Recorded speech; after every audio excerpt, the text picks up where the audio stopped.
What is going on, everybody? Welcome to this new moon in Scorpio horoscope. It is 11:11. I hope everybody's doing well. This new moon is on the 13th in the morning on Monday for most of us on this planet. So looking forward to that. Looking forward to being here with you. I am Brian Scarborough, Fixed Air Moon, and this is again your new moon horoscope for the collective and sun signs. So looking forward to getting into it. It is quite a lunation. It's quite a time. I've been gone for a while, right? So I'm kind of this is my first horoscope back, and I just want to say that overall, it has been quite collectively, from what I've heard from clients, from friends, from just, what I've seen in the world, it hasn't been the easiest of years to navigate. It hasn't been, especially the easiest, 6 months to navigate. It's been a lot. So this Scorpio lunation could definitely drudge up a little bit. It could drudge up a lot, to be honest. It's deep stuff. This is deep emotional things that we hold onto, and we got to, kind of deal with it. So sometimes it can feel like we're going in deep. It can feel dark. But, hey, it's one of the things I like about just the timing system. It's not that I like daylight savings time, but in correlation with astrology, it typically comes in Scorpio season every year. It always does. So it's just interesting, right, that we lose an hour of light in Scorpio season. Just an interesting, right, correlation, because Scorpio does bring that sort of, it brings a lot of things. Don't let me, convince you that it's just darkness, but it is, having to go in and do darkness. There's alchemy with the Scorpio energy, and then really, alchemizing lead into gold. But we can't do that if we don't get into it. So it brings up that investigative quality, that penetrating quality. Mars is here with the new moon. There's a lot of penetration into whether we're dealing with fears, whether we're dealing with obsession, passion, certain things that we're just intensified by. It's very prominent as we come into this lunation, and what a great time to go into sort of the darkness, if you will, and see what light we can pull out, because the light is always the brightest in the darkness. It's when it always, you wake up in the morning and you got to kind of adjust your eyes because it's been dark for a while, and then, whoa, light. So important to keep that in perspective always as we go through these cycles and go through life. But what a Uranian quality this new moon has. We're dealing with, of course, currently Mars in opposition to Uranus, but we're going to see a very tight opposition with Uranus at 21 Taurus and the new moon at 20 of Scorpio, bringing a lot of that quality. Now, I would say we're no stranger to this energy. We've had a lot of energy over the years come through Scorpio with eclipses, new moons, full moons, all of that have had heavy opposition aspect to Uranus over the past, 5 years, really. So not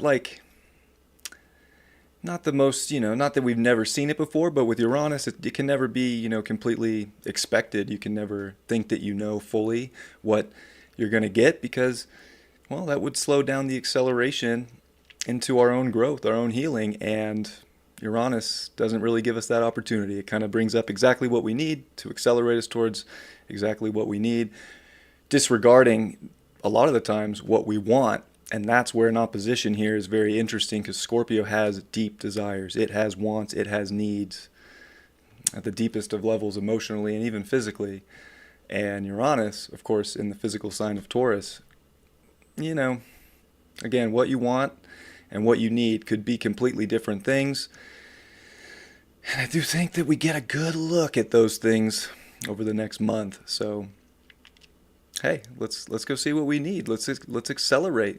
That's the big part of this, is accelerating towards our own inner alchemist, our own inner drive and authority to cultivate a life that feels in alignment with purpose, with ourself, with the universe, and see if we can figure that all out in this short period of time. I don't think we figure anything out that fast. I think we figure everything out once we're done here. So that's another thing too, is a quest for knowing it all that's a journey, right? Sagittarius. We even have Mercury in Sag and squaring Saturn for this lunation. We can want all the answers, but it's a journey, It's a lifelong journey. And to think that we'll ever know everything while we're here, well, that's an investigation that I don't think you'll ever truly find the full answer. So keep that in mind too. We don't have to know everything. We're not meant to know everything. We're meant to experience. And if we knew everything, well, I don't think we'd go off experiencing things because we'd already know the outcome. So we'd be a little bit more choosy, right? We'd be a little bit more choosy with it. So I did pull up the chart for this new moon. It will be exact, at least Pacific time, at 1:30, right at 1:27 a.m. Monday morning on the 13th. So we're not quite there yet. We are still in the dark moon phase, but let's talk about it. Let's talk about it. Like I said, 20 degrees, Scorpio. Of course, the big thing with the new moon and this lunation, as we navigate this next cycle, this next month of our lives, very Uranian. It's been a Uranian time. I mean, when I'm trying to think of a time over the last 4 years where it really hasn't felt Uranian. There's an electricity to it, there's uncertainty, but there's a lot of acceleration. Think about your life and all the growth that you've put in over the last 5 years.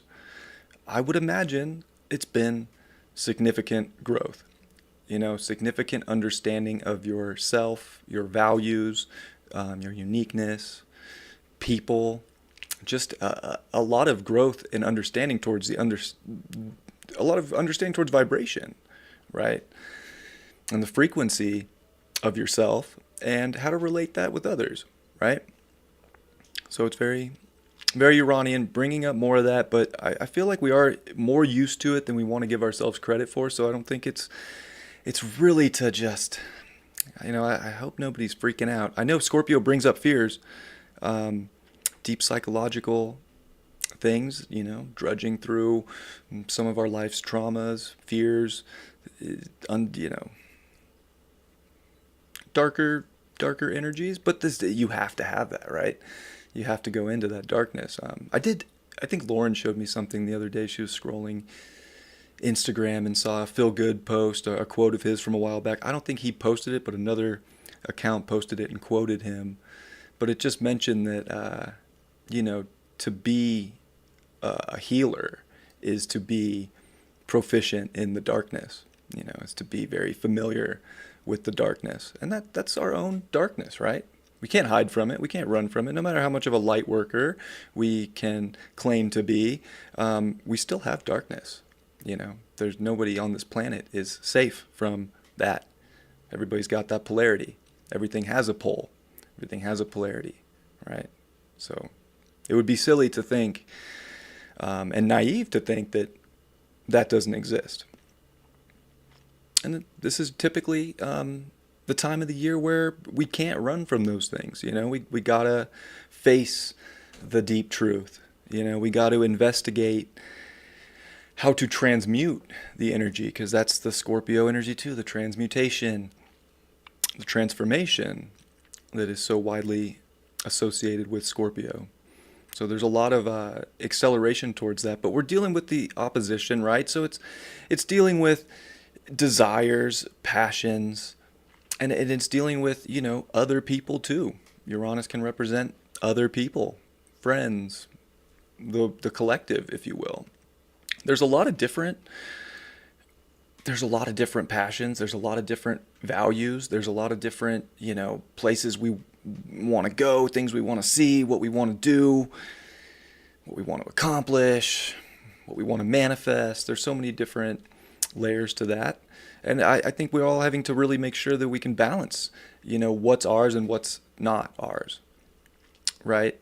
So if it's commonly said that Scorpio season, the veil is so thin. Well, if the veil's thin, then you can pick up on a lot of things that aren't yours. Some of those things are beneficial for you. Some of those things aren't. It's good to be able to know and set boundaries, because Scorpio represents boundaries too. It's important to set, good boundaries of knowing what is yours, what isn't. This feels unique to me. This does not. This is something else.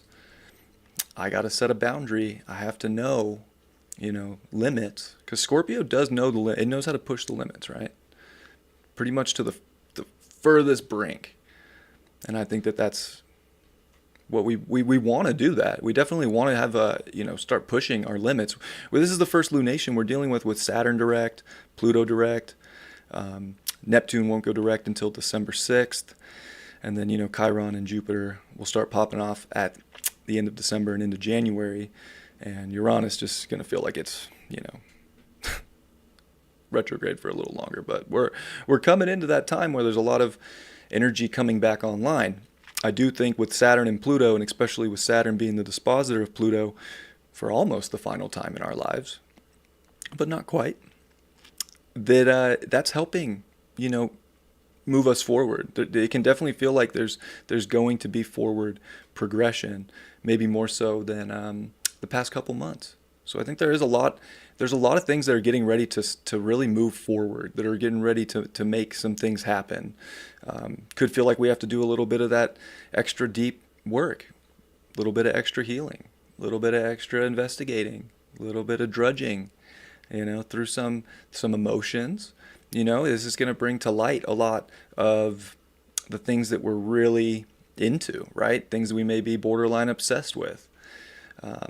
Do they have purpose moving forward? Even with Saturn at 0 Pisces and direct now, do they have a divine purpose in some ways?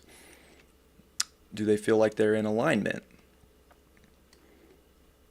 I think you'll see too, when things are aligning, they're really going to start to pop. And the intensity won't feel so abrasive. It almost feels more like, yep, definitely this is what I'm into right now. This is what I'm going to make happen. So we've been dealing too with Mars. Currently, we have this Mars opposition to Uranus as we're doing this. It brings that intensity and that electricity, of course, out a lot. And this, stellium with Mars is important. Mars and Venus are both so strong right now, so it's important to remember that they are the dispositors of the North and the South node, and they are both dignified in their home signs, which I think is important, and I'm going to touch on that in a little bit. Mars-Uranus in aspect has the ability to cause, we'll call them accidents, right? Maybe they are, maybe they aren't. Maybe nothing's an accident. Maybe everything is, exactly in perfect synchronistic order. But it can make it feel like there's accidents, like something, came out of nowhere, tripped you up, maybe some clumsiness, or even just trying new things because you feel like it's, going to hold some value. It's got some desires built into it. But it also has to detach a little bit. Mars can get so focused on what it wants in Scorpio, and it won't quit, till it gets there. It's fixed energy that wants to move forward for exactly what it desires and wants. The opposition to Uranus is saying, well, we got to balance that too with what other people want without being too forceful, too obsessed. Make sure that we're able to disconnect. That's probably an important thing with this Uranus too, making sure that we're able to be, disconnect a little bit from certain situations so that we're not going too far. Like we have to know, again, the boundaries and the limits in life. And we don't want to push other people if they're not ready, and I think that's where this South Node is very interesting in Libra. We can want to really, maybe push others to something, be like some kind of a Sherpa for someone else's healing, right? And we don't want to get so consumed with the other. And trust me, Scorpio loves the other. It wants to have that merging energy. It wants to go all in. But we have to stay pretty focused at the same time on our own journey with the North Node and our own deep work. And, of course, bring people along. I will show in a little bit why I think relationships are so important with the South Node in Libra, and how it's not like we don't want to discount relationships, our friends, other people. for just our own needs. But we also can't be some kind of, savior, right? It's kind of save ourself territory, and hopefully we're connecting with energy that's doing the same so that we can link up, or that kind of thing.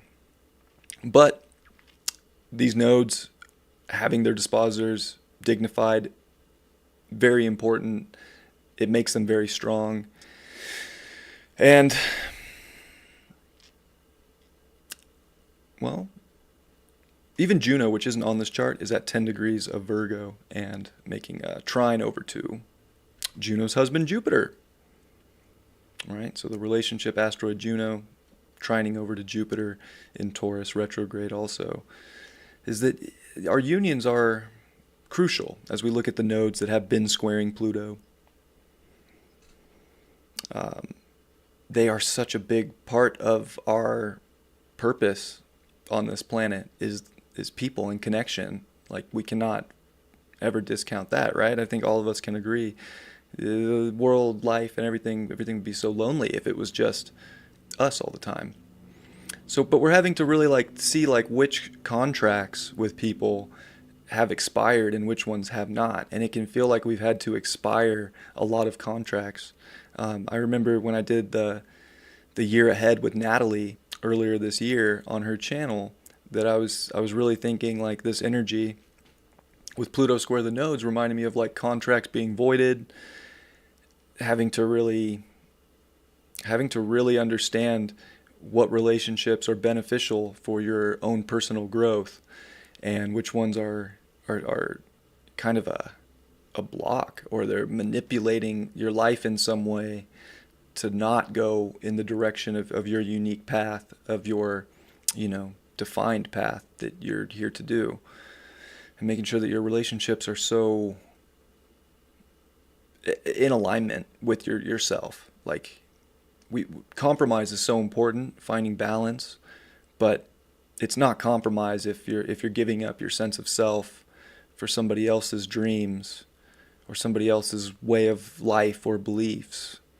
So we have to know what's ours, right? And I think that's an important factor to this. Venus is also making a biquintile to Saturn, which I think is a very interesting aspect, coming off their quincunx, of course, but now in that tight biquintile. So our relationships have such a defined purpose, and being able to relate and see beauty in others, but know how to work together, I think is important too. Knowing how to build, how to have visions too, how to connect our visions and relate our visions with others, so that we can cultivate the reality of the vision, which I think Saturn in Pisces gives us a good opportunity to do that, to dream, to kind of put more effort into what isn't maybe here right now, but what can be, as it does come into Aries in the next couple years with Neptune. Kind of crazy that that's happening, but we'll talk more about that in the future, of course. Quite interesting. Clear this up for you a little bit. And then, of course, the North Node getting really close to Chiron, really represents us going towards that healing, and how important the healing is. And the new moon is also in that biquintile with Chiron, that 144 degree aspect. So I do feel like so much of the individual healing is some of the most important, potent aspects right now, which can affect relationships, right? If you look back at your life and be like, yeah, I had to go through this big healing within myself, those moments can be really difficult on relationships. That's why relationships are so important. They have to they have to be able to appreciate individual evolution that isn't theirs, and support that, unless you're both going through it. I mean, sometimes it'd be like that. Sometimes both, partners are going into that healing journey at the very same time. Sometimes they're not. Do we have the capacity, if somebody's going through a big healing of their own, at the same time to still stay defined in our life? more, these are questions that might get brought up. It could feel like it's hard. It could feel like the capacity for that is difficult. Even though I think there's a deep desire and a want to make things work. But I do think relationships are very important. They're probably going to go through some interesting times to like solidify if the future is there or if it isn't. And being honest with that is so important. Mars being the dispositor of the North Node is very important too. I mean, it's starting to also make its trine over to Neptune, which kind of, Mars-Neptune aspects are it's hard to be defining a little bit, even though it's a very strong Mars, but it's also a very strong Neptune, two dignified planets in trine. They can work together, of course, with the trine, but Neptune has a way of diluting the ego. Pisces has that energy too. And Mars represents ego and how we take action, right? So interesting to navigate our own desires and our actions, because there can be a lot more maybe compassion that isn't necessarily a bad thing, but it can be overly compassionate or paying a lot of attention to somebody else's actions, needs. These are the things that need to get balanced. These are things that, with these nodes and coming off eclipses, that are important and could bring up a lot of the healing. But there is sort of like the whispers in life that could show up to you with Neptune and Mars that, when acted upon, can really get you something, that you're looking for, can really help you make decisions. And that's the other thing with the North Node and Chiron, which are 8 degrees apart, and they're only going to get tighter and tighter, is I feel like we're in a time where it's going to be harder and harder almost to make our own choices, right? It's going to be like, well, does this work? Gosh, there's this deep desire, this deep feeling to do something for myself, but is it okay with you? That's a tough one, right? Because I feel like it is important, of course, to communicate. It is important to compromise, especially in relationships. But man, when there's something that feels so orchestrated in your life for you to act on, do you need permission to do it? And this might be with friends, this might be with a relationship to the life you live, and it might not even have to do with a partnership or a romantic relationship. But having to like make choices that you might not feel like you're ready to make, or you can't make it on your own. So knowing what is yours, right? As I touched on before, and really being able to act on that, I think is quite important. There's also the Lilith, Black Moon Lilith in Leo, squaring Uranus, and really getting T-squared by this new moon. It's quite interesting too, because that kind of takes a little bit of the compromise out of the equation, if you will. And it makes us want to do things like to prove ourselves in Leo. I feel like we can feel like we have to do something dramatic to prove a point, or kind of shake things up. Maybe things need to get shaken up. Maybe that's what needs to happen, but gotta figure out, again, what's best for your future and your evolution and your healing.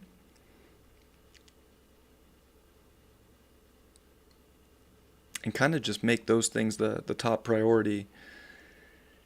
Lilith can make us want to really focus on our priorities.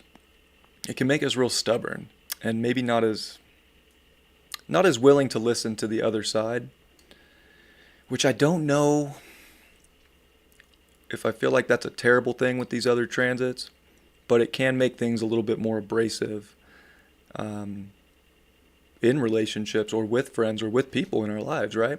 Whatever it is, it can make things feel like, like we're having to be the bad guy almost, because you can feel like the bad guy because you're doing something that you feel deeply called to. You feel like a deep desire for. That's the other part of this too, is, well, we might feel a deep desire. Desires are going to be running hot and heavy in our lives. But just because we have a desire, that doesn't necessarily mean it's good for us either.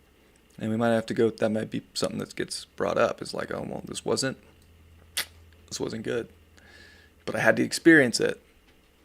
So I do believe we're going to get some, some important experiences, to say the least, getting us more in tune with our own desires and the effect that it has on others, what that means for our evolution, and what that means for how we relate to others and ourselves moving forward, and what are the good merges in life. What merges are giving us the fruit we desire, and what are not.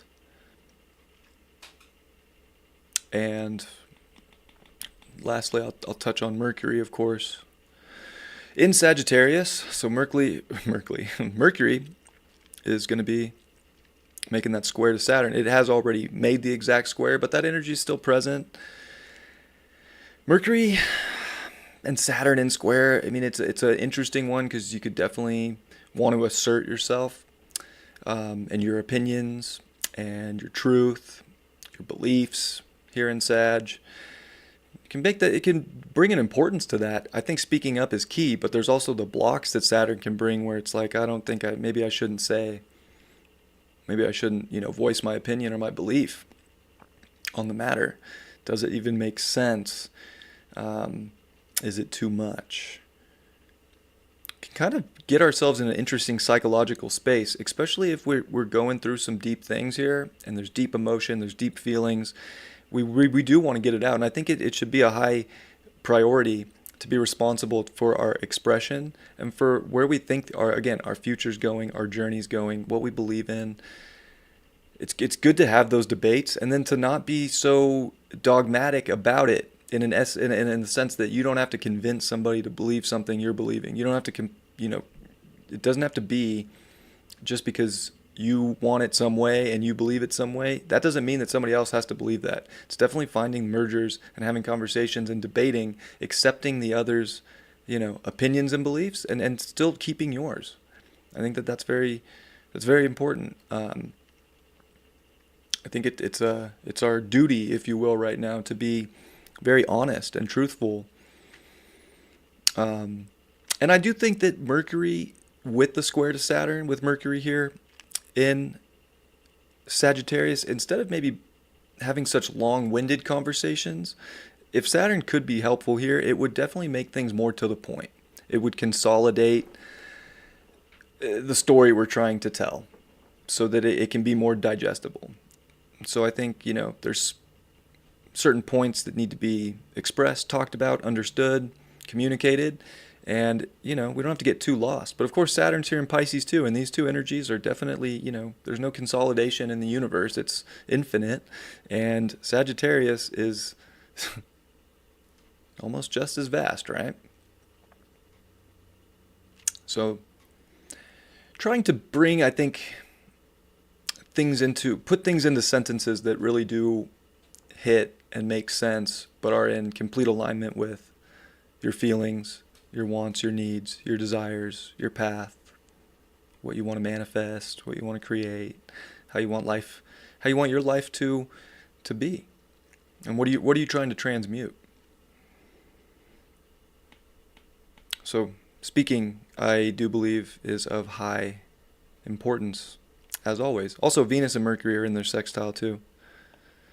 So it's going to feel really good if you have something to say when you do say it. I think if you hold stuff in, things will bubble up, and that's Scorpio too. It's kind of volcanic, and things can really burst if we suppress too much. So we have to, I think, be conscious of not suppressing, because then it like the dam breaks, and then it's really hard to relate, and then it's really hard, to compromise, because we've already kind of built up some kind of maybe resentment towards the situation we're communicating on. So focus this month on your expression. You gotta say what you feel, what you need. We can't hide. There can be that energy with Scorpio that does kind of want to go beneath the surface of things and kind of like not come back out. Not, so we again, balance, going deep, feeling things, transmuting energy, expressing, communicating, so that we can manifest, so that we can have this accelerated journey through a very electric, time and a very, there could be shocking things in the world. Who knows what could happen in the world? I mean, we are and have been in that territory where anything could happen at any moment. We just we don't know. And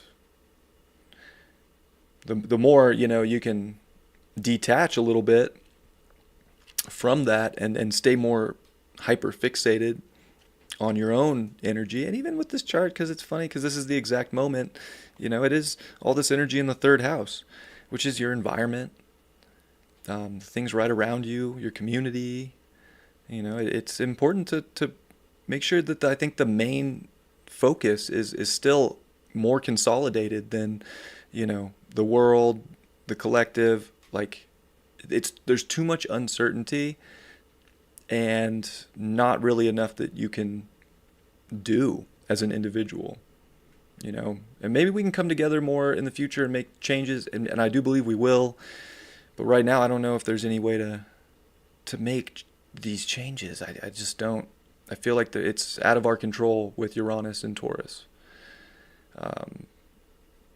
with these ingresses, with Pluto into Aquarius, Saturn into Aries coming up, Uranus coming into Gemini, Neptune into Aries. We're on, historically speaking, these are just not like, the world changes with these transits in a big way.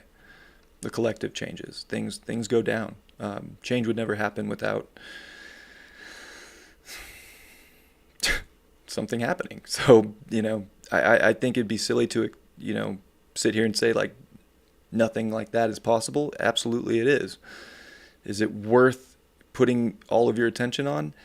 I would say no. Because again, that's a South Node in Libra problem, being so worried about the justice of the world and what's happening with everybody else, and unfortunately that's not the main focus yet, and it will be one day, but it's not right now. So got to keep your really focused on what's around you and your relationships and your personal life and what you're trying to do, because when you're able to transmute in your personal life and you're able to upgrade and level up personally and your vibration goes up, it's not about, some GoFundMe account for something in another country or something of that nature. That energy of you raising your vibration does, if you believe we're all connected, change the vibration of the collective, which is service to others. And we have to remember that, I believe, too. So what a great opportunity to level up our own vibration, to level up the collective, but we still have to focus on our immediate lives the most and navigate the rest as it comes, because who knows what may come. It is that territory, and if you look in the world, there's so much uncertainty that we have to be adaptable to it, right? Important. So we'll jump into sun signs.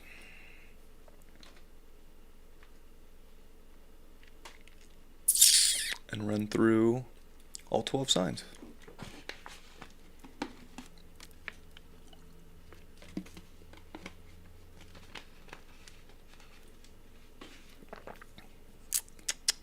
And in typical fashion, we will start with Aries first. The start. All right, Aries. Well, for you, it's all about that 8th house. Big lunation, big month for, a lot of that inner deep work, having to really understand your boundaries, having to be the alchemist, having to, pay attention to what, obsessions in your life. Like, do obsessions feel like they're dragging you down into the underworld, or do they feel like they're bringing you up into some light? Everything is important to understand, when it comes to your merging right now. Whether it's a relationship, a job, person, place, or thing, it's all going to come up, and I think that, Aries is going to have to do a lot of the deeper work, and have to deal with some of the eighth house qualities now, whether it's some tax thing, or whether it's an abandonment thing, or a betrayal thing, or a fear. You got to be willing to go through that, and that's where the transmutation comes, is when you're able to let go. Scorpio has to eventually let go. Eighth house has to eventually let go. So whatever it might be, it's something that could be of a big fear or a small fear. You kind of have to transmute that fear, and let the fear go, and that might have you go into it deeper to see the truth behind it. Sometimes that's the most beautiful experience we can have, And your chart ruler is, of course, Mars, and your ruling planet, and it is up there with the new moon. So I think you need to put a lot of emphasis on your first house with Chiron and the North Node there. A lot of emphasis on what you're trying to cultivate for yourself, what direction you're going, what route you're pioneering for yourself, because there could be, a lot of focus with Venus in Libra in your seventh and all this eighth house over the next month of wanting to almost put your healing, your work, your path on the back burner for something else, because maybe of manipulation tactics, eighth house deals with all that, all that energy, Scorpio does. So you have to really be willing to make decisions for yourself. And with Neptune in your 12th and Mars making that trine, there's a lot of spiritual growth when you're able to make decisions, but Neptune just waters Mars down. It just makes it a little bit more difficult to move forward. But that is your chart ruler, and it's, dignity. So I think if you know what you desire in life, and you know that it's the right thing, and you know that you're charging forward in the best manner for your healing and your direction of life, and for who you are, and for where you've gotten to this point in your life, you'll be solid. But you'll probably be met with energy of others that are, you're going to have to decide if it's good for you or not, right? You're going to have to really make that decision and be honest with yourself. Be honest with your values, with Uranus and Jupiter in your second house. Really know what's yours and what's not, what is the quality of life for you and what isn't, and be able to also balance it with the desires of others, the desires of yourself, the healing, really getting into a place to alchemize what you're doing. Because if you think about Pluto finishing up in your 10th house, it's done a lot of work in your 10th house. And it's direct. It's going to come into your 11th one more time, and then come back into your 10th one more time. So it's kind of like on that cusp of having you really individuate on the purpose that you came here for. But there's tests with Pluto squaring the nodes, I think, for you in a big way. Is are people part of the destiny? Or the people that you have right now, are they part of the destiny? Are they part of the vibe, the big energy that fits truly with who you are as an individual, and what your purpose or passion and vibration is? And I think you have to be willing to really speak up about what you believe in, where the journey's going. Don't lose faith. It can definitely be an interesting time for Aries, and having to navigate their relationships, and whatever their relationships might be. Maybe it's not romantic, right? It could be a work relationship, a friend relationship. It could be a family relationship. I mean, relationships it's a very broad topic. It's a very broad sector.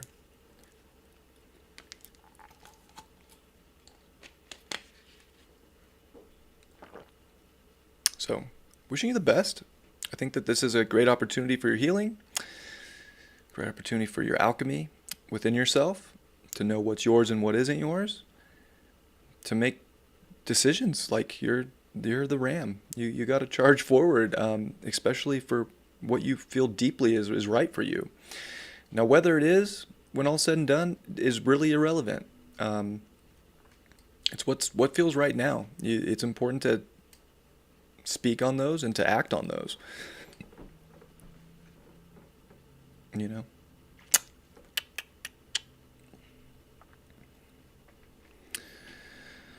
Taurus, 7th house, new moon. A lot of energy for Taurus in that 7th house, dealing with relationships, people, balance, harmony. I think that's where you got to put a lot of like your conscious effort into in your life right now. Is like, are things, do they feel like they're the right kind of intensity? Is it, very purposeful? Pluto again, getting ready to, get into your 10th and rub that knot. Uranus in your 1st house, Jupiter in your 1st house. I would say that like a lot of like good luck comes to Taurus right now when they're, again, making bigger decisions for themselves, when they're taking action. But your actions are like in opposition to others, with Uranus opposing the new moon and also Mars opposing Uranus, and then this 1st and 7th house. Like, you're going to want to make decisions and actions for yourself, and you're going to have to deal with other people's reactions and other people's emotions and other people's desires.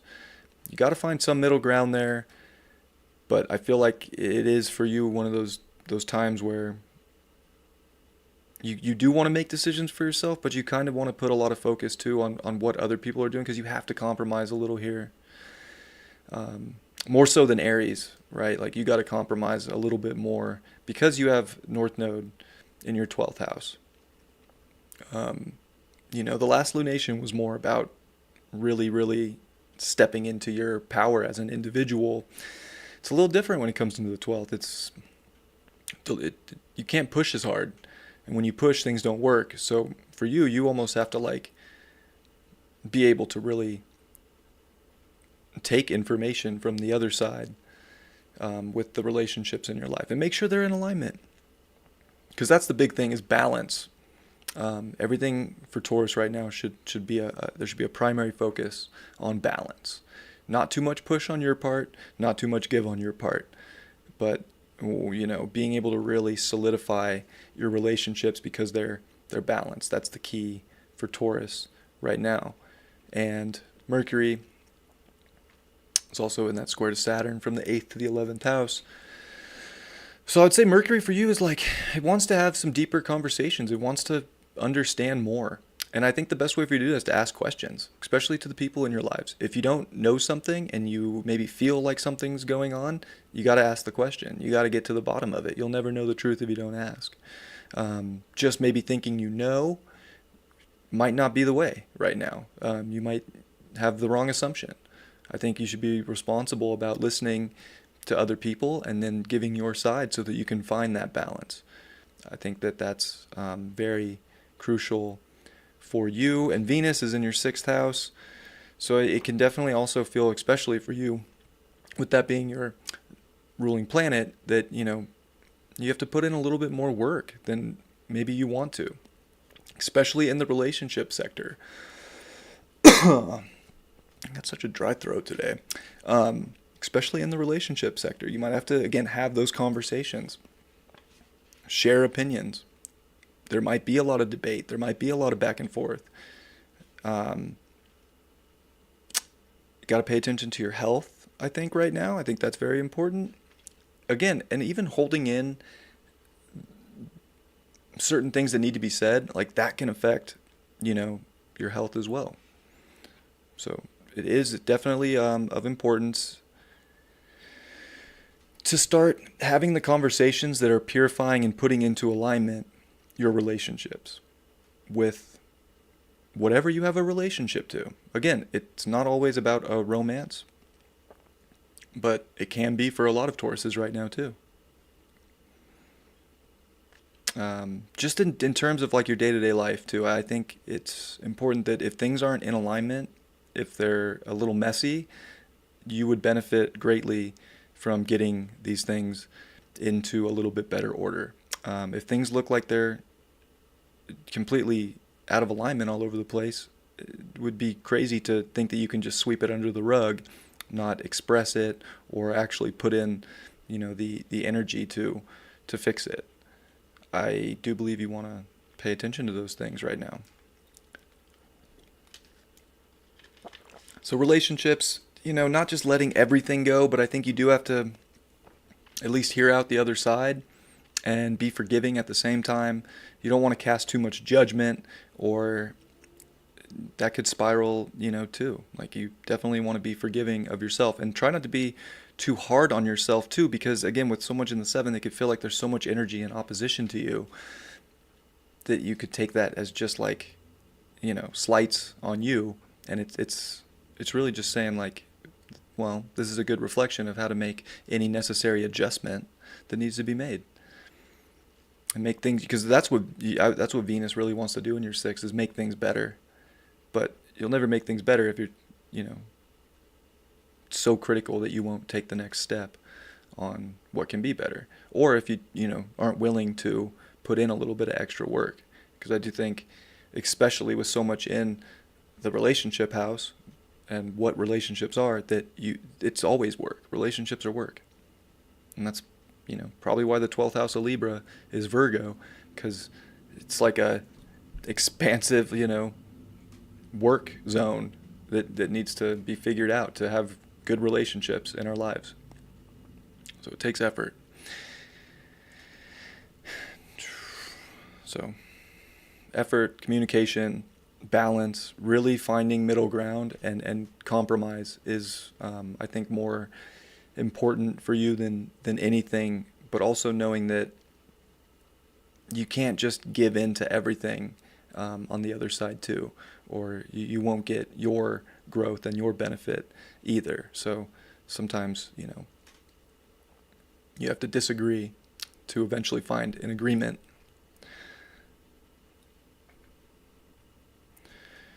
Gemini, 6th house. So Geminis might feel pretty busy for this lunation. There might be a lot going on, just in terms of maybe their schedule's full, maybe wanting it to be full too. If you're feeling like you don't have a lot going on, you could be trying to maybe stack the calendar over the next month because you feel like, oh, I'm being too lazy and I'm being judged, or I'm judging myself. But I think that you really want to try and stay busy at the same time. You don't want to just like let too many things slide. Definitely try to be easy on yourself, because so much 6th house can be, it's so critical, because it sees things as it is, right? It sees things as they are, that it can, really pick itself apart. So I think that Geminis need to be very careful not to pick themselves apart too much. I do think you need to go in to that stuff where if something, you realize something about yourself that can be transmuted and changed and, end up better on the other side, that you don't shy away from that. But also, like, you don't have to, like, it doesn't have to be self-deprecating, to go into healing. Like, you have to still love yourself, right, through that energy. So if that's going on for a Gemini, that's important. But I feel like too, for a lot of Geminis, it's going to be just kind of trying to stay busy, get things done, take care of business. A lot of Geminis could feel like a well-oiled machine this month, especially with Saturn direct in the 10th house. You could feel like a machine. Like, you could feel like you got things to do, handle business, get her done, because you know that it'll benefit you in the future. You know that if you don't do the thing now, it'll come back to bite you in the butt. So not a great time for Gemini to be lazy or complacent. I feel like the effort will go a long, long, long way. So if you want something, if you desire something, changes in your day-to-day life, or, if it comes to the work sector for you especially, you want more, you got to give more. You got to put the effort in. And if you fixate on those changes and kind of like dig in deep to find your drive to make it happen, I feel like you're in a pretty great place to make, the really positive changes necessary. Your ruling planet, Mercury, is also in the 7th house, so maybe, expansive conversations with relationships, people, partners in your life. I think, people could have a lot of good wisdom for you too here. Maybe somebody gives you some advice. You might want to take it, for what it is, and then put it in the database of your life and see if it works, if it fits. You could also feel like you have all the answers for people. Maybe you are making big strides in your day-to-day life or work or something like that, and you kind of want to, share that information and get other people on the page. Again, share it. By all means, help people, but don't try and, make it sound like it's the only way. The square to Saturn is important, I think, too, for being able to express where things can start going into the future, what you're trying to build, who you're building it with, all the little details of life. There's definitely important things that should be said. Some things don't need to be said, and I think that's where you got to kind of figure out the line. If you need to have big conversations to make changes in your life, those are probably the ones you don't want to shy away from. You got to be real about those too. Or if there's some you have to say to somebody because it's just not in alignment, those are things that you want to say too. If you have something important to say, you have to say it, Gemini, and you're pretty good at that, so I think you'll be fine. Say it. If you don't have something that is important, you probably don't need to say it. Like, that's the other thing with this. If it's just some little nitpicky thing that actually doesn't matter, you probably don't need to tell somebody that they need to, I don't like your hair that way. You probably don't need to say that. So, just probably a dumb example, but important things, must say. Little things that are just a belief or whatever that you have about something or someone, not important. So hopefully that transit helps you understand, like, the important things make the best changes and they're helpful to you and others. The other stuff's just kind of nitpicking, and nobody really likes that, right? You got Uranus and Jupiter in your 12th house. Jupiter in the 12th, like, it is that year for you, and Jupiter in the 12th is never a super fun transit to have. Uranus is there. It's in opposition to all this 6th house. I think you need to not get so caught up in reality that you can't kind of see what the possibilities could be. Like, you still want to be a little bit of a dreamer. It can almost feel like every time you dream right now or have the, visions that there's just no way they can work. There's no possibility, but, like, don't give up. Don't lose faith right now. I feel like you really want to remember, like, it's not always going to be this way. Like, if things are feeling like, or if everything's just so clear in your life, like, you can do something about it. Have faith that things will change. Don't give up or lose hope. I feel like that's, like, one of the bigger things for Gemini is, like, it could feel so real right now that they can kind of lose hope at certain things that they might want to create in the future, or a dream or anything, and you want to still, like, keep that in mind. You can't, at the same token, like, lose yourself in that, because if you don't put in physical work and effort, you won't get any change at the same time. Maybe you don't want change, but I feel like life's saying you have to transmute some of the day-to-day and make sure that it's in proper alignment and ready to rock and roll.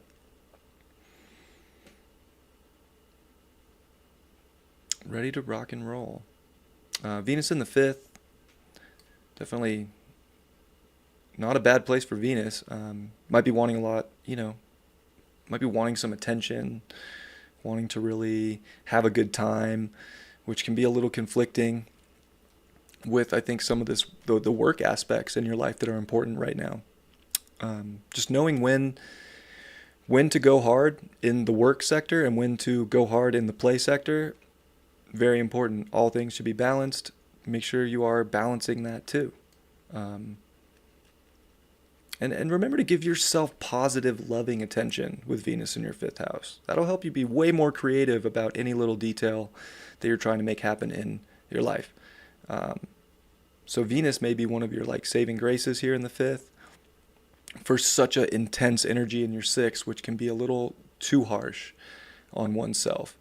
Hopefully, Venus in the fifth is definitely giving you a lot of self-love to get you to really just see things exactly as they are, and to not bypass situations, but to really act on them and create forward from that situation and from that understanding.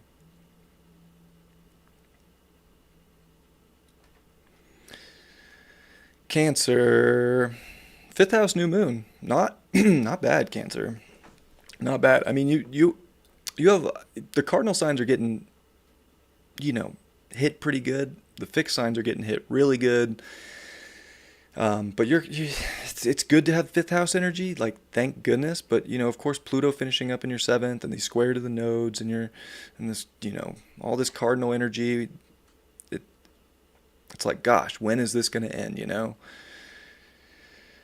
It ends when I think you start really putting a lot of attention and a lot of focus on who you are, how you're going to create the life that fits that, and how you really transmute energy into more fun and more passion for what you're doing, whether it's relationships, which you've gone through the ringer with people in your life with Pluto in Capricorn. It's probably like finally maybe feeling like there is a deep desire to make sure that you're really doing things for you, and this could be a good time, I think, for Cancer to really put a focus on themselves, but you'd still have to balance it with other people, and that's Uranus and Jupiter in your 11th. It's, that's not over either. Like it can't be just one-sided, but I think a lot of focus on your creative potential and showing yourself and kind of like really like non-apologetically being true and expressing yourself and not hiding. This is definitely a time for, like, if you have anything you want to do, like, you need to just tell people you want to go do it. And I think that's the biggest thing, is just being able to express what you want to do and what you're going to do. And what other people do with that information is up to them. It's up to them, and you don't have to, I think, take that on yourself either. But you also have to understand that other people are going to be, doing their own thing too, and finding their individuality and their uniqueness. So that's where I think this is an interesting time, because I think you could be feeling really empowered, but I think other people in your life are feeling really empowered too. Hopefully it's not, too much of a headbutt, if you will, between the two parties. When you're able to find people that really like appreciate and support you really stepping into yourself, that's when magic is going to happen, and you could be really finding that, like, this is you're having a great time. You're really having a great time with people. You're able to, really be innovative in your cultivation of self-expression, and really like finding confidence and courage in life right now. But it might feel like weird things with other people kind of are like, hey, whatever the situation might be, try to take that away. But yeah, it's trying to accelerate you towards more courageous expression of yourself and the life you want to create. Mercury's in your sixth. You're definitely seeing life right now. I think things are pretty clear. So there's no point in with the square to Saturn, like, discounting the data that's showing up. Like if you see something and if there's a pattern, and like it's pretty clear, like it's clear as day, you don't want to like let that go. At the same time, I think, that's part of being able to express yourself. You have to be able to say it how it is.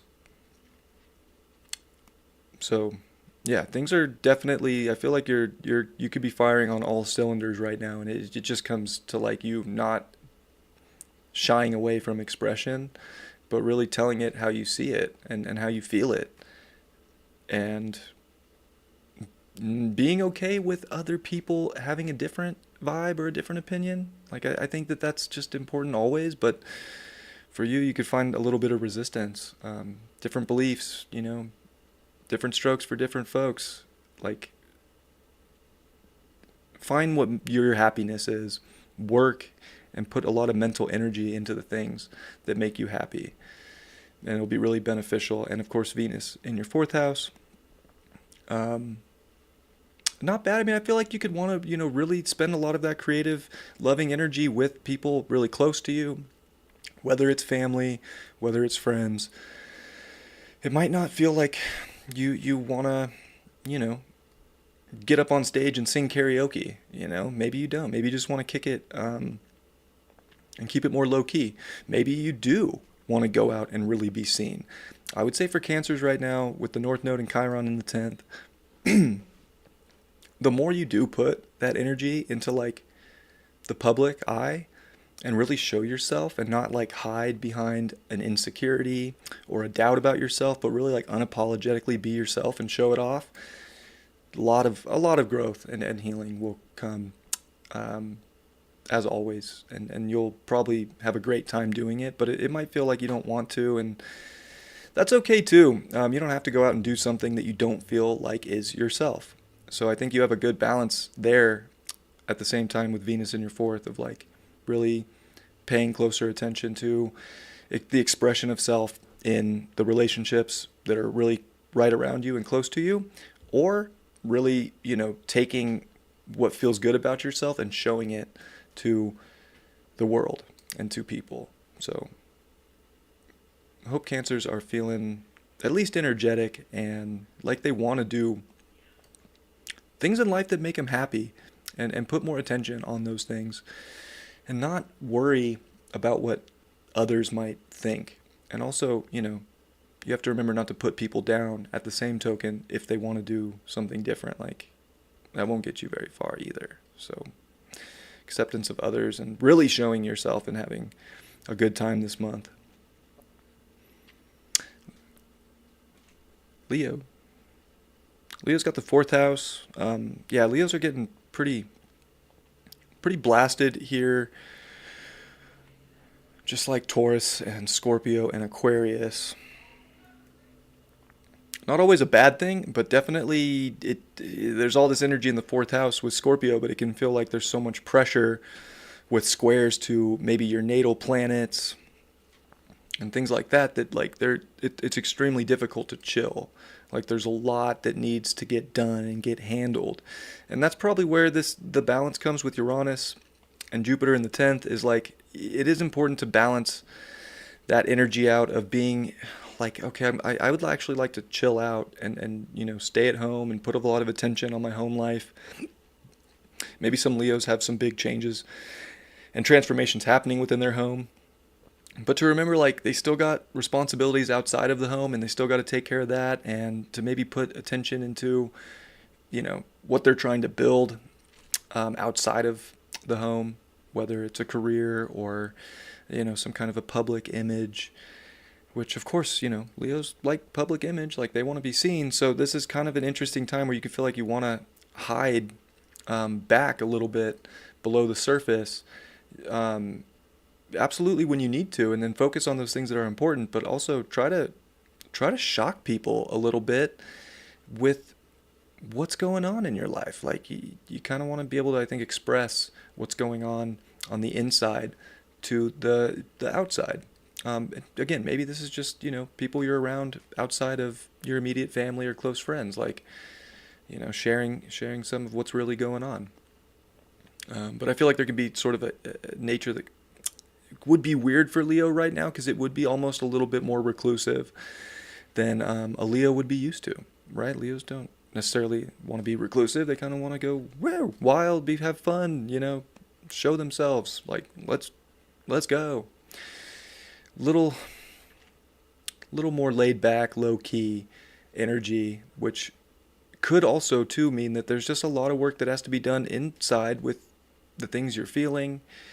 Understanding that, getting things right, again, with whether it's home or emotion, your personal life, putting focus there, but not letting it affect um, other responsibilities and things you have to do in the world.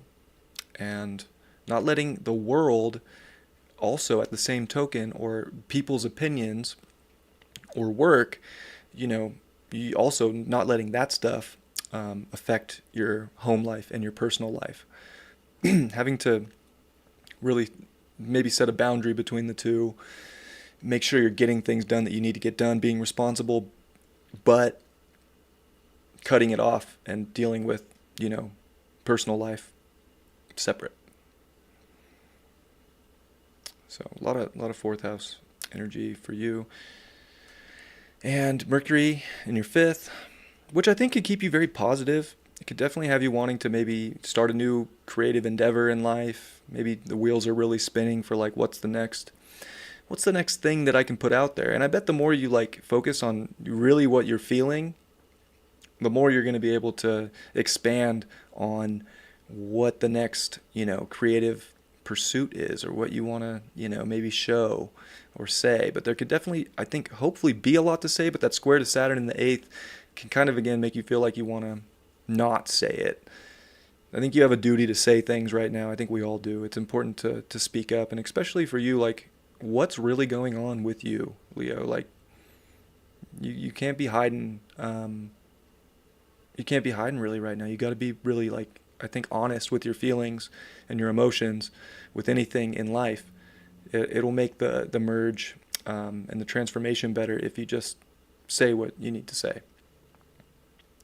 Hopefully no Leos are having a problem with that. Venus in your third, well, I think that, you'll feel good when you do speak. I think that when you do put, more attention into your personal life and your immediate environment with people, it'll feel right, I think that's the interesting spot, is wanting maybe to be seen a lot, maybe wanting to express a lot outside, but really, like, the more I think that you're spreading that, like, Leo energy and, like, kind of bringing the hype for the people that are right in your immediate life, whether it's the relationships, your family, your friends. I think that has a lot of, like, benefit right now. But I think you also have to focus on your beliefs, and not also, the bigger picture too. It can't be all, what's right in front of you. Leo kind of has to look at maybe what the bigger journey is.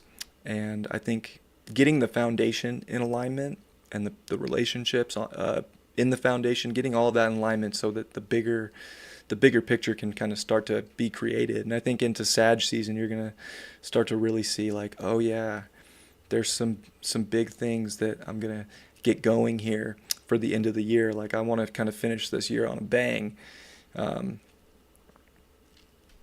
So yeah, inner foundation work, making sure that it's solid so that you can, again, like, see really big benefit in the career. Get acceleration there. Get acceleration with maybe even how you teach other energies how to be strong internally, because I feel like this is, like, such a big, like, fortifying your inner world time, and it can feel like there's so many external things with society or jobs or whatever that are kind of making it a little bit more difficult. But I feel like people close to you are going to make you feel better, and that should be the main focus for you.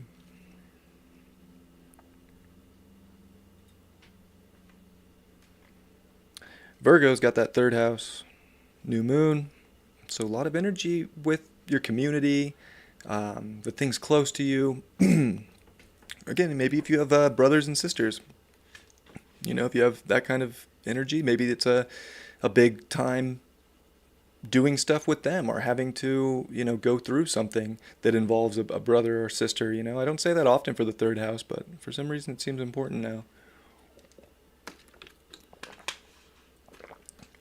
So I'll just say it. Your ruling planet is also Mercury in the fourth. So, it's interesting having the family dynamic, and then there. I do think Virgo's something something important happens with siblings if you have them. If you don't have siblings and you're a Virgo, well, then, probably just people you're close with that feel like a brother or a sister, in your life. Like something's gonna transmute in that sector. And, what will it be? I don't know. But also your communication, your mind, it's definitely a very mental energy, and you're a very mental sign. So you're going to have to, I think too, not maybe go crazy. Like Virgos might feel like they might be going a little crazy. Mind's moving a little bit too fast. It's trying to investigate too many things. I think what would help Virgo right now too is like with Uranus and Jupiter, like remembering to use that energy in their ninth house is like dial it in to investigating maybe like one thing or like two things very deeply and learning and getting really expansive with that topic, or that, thing that you're looking for. Because if you're just so spread thin with like all these different things and trying to juggle too many things, I don't know, you might not figure out what you're looking for. You might get close to one thing, but then almost like ADD, you get close to the answer here, but then you go to this equation and this thing, and then I think you need to really focus on, or at least like a couple, like you got to narrow it down just a little bit, right? Narrow it down to like one belief, two beliefs, two philosophies.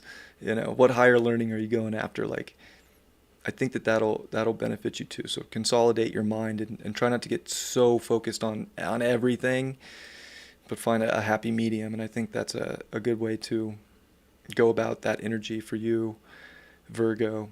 And, also paying attention to how you're feeling, being able to express your emotions, especially in relationships. Saturn now direct in your 7th house. So I think Virgos really have to say what's on their mind, what they're feeling. It can definitely be a little bit challenging with Saturn in your 7th, but Saturn in your 7th is giving you a really, important look at people in your life, and I think you have to be honest with what that is, because that's going to be the reality of the situation. If you don't feel like things are balanced and fair, they're not. If the facts are that it's not balanced and fair, it's not. So it could be some big conversations this month about that with other people. Like maybe you feel like you're getting taken advantage of. You have to say it. And again, if the facts are there and like there's proof pretty much to it, because all this 3rd house definitely wants the data and the facts and the proof, the receipts, if you will. The facts, like the proof is in the pudding, right? So, you have to be really honest about things, especially if the facts are there. Could have some big conversations with people. Or planning a future, because again, the facts are in your favor if you're in relationships. Then again, it's like, well, kind of planning the foundation and the future and having big conversations there. So not to make it always like sound like a negative thing with Saturn in the 7th, because really it's about the cold, hard truth of the people in our lives, and are they benefiting our future and where we're going in life or not? So you get, to really, I feel like that's a big part of this, especially this lunation for you. Venus in your 2nd house, South Node in the 2nd too, but you gotta be I think you'll be pretty interested in things that feel good, especially, your physical senses, touch, taste, smell, all of that. Like it's important. Like listen to those things. Like if things don't, pheromones with people, if you need to take the garbage out because it stinks, do it. Like I feel like it'll be important for you to make sure that you're comfortable in all forms with your physical senses. And if things are, really not feeling safe right now, this Venus in the 2nd will really know that.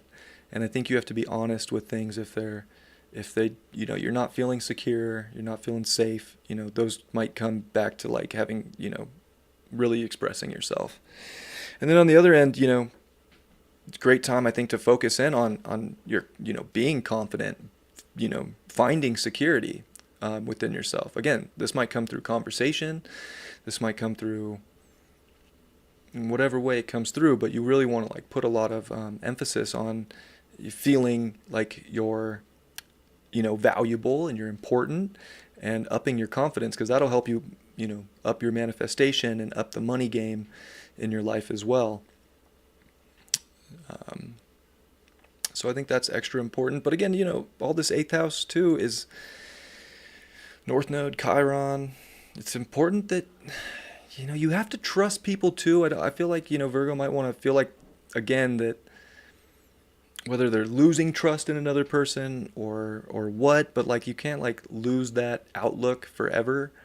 You do want to trust people. If things are right, if the facts line up, like you want to pay attention and like trust people and realize you don't have to do it all on your own either.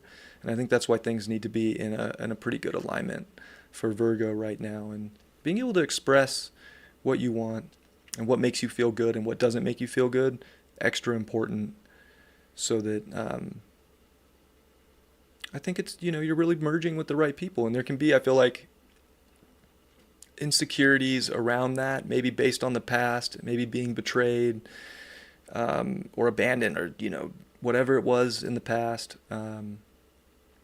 It's important to like re-understand and fortify your trust, while also knowing boundaries and also knowing when, trust is broken, it's broken.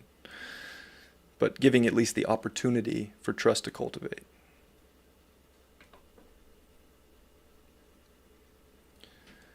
Libra, you finally have your ruling planet Venus in your first house. So, this could definitely be a decent time for Libra. I feel like you could be feeling yourself a little bit.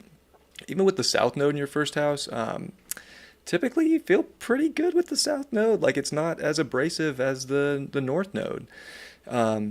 But where you can be really feeling yourself and feeling really good, you have to also remember it's important, especially for you being the sign of relationships, to be, focusing on your relationships too, to be compromising. Balance is always important for Libras, so you have to end up, making sure you're paying attention to others' wants and needs too, not be too overpowering, but it could definitely feel good to just, be yourself, Hopefully Libra's looking in the mirror feeling good about themselves. I think that that's a really positive thing. But if someone else is looking good too, make sure you let them know, like, hey, you're looking good. share the feel good energy. If you're feeling good, share it. If you're not feeling good, this is like a good reflection of maybe something that's affecting you outside of yourself, that's taking you away from that, defining feel-good energy within yourself.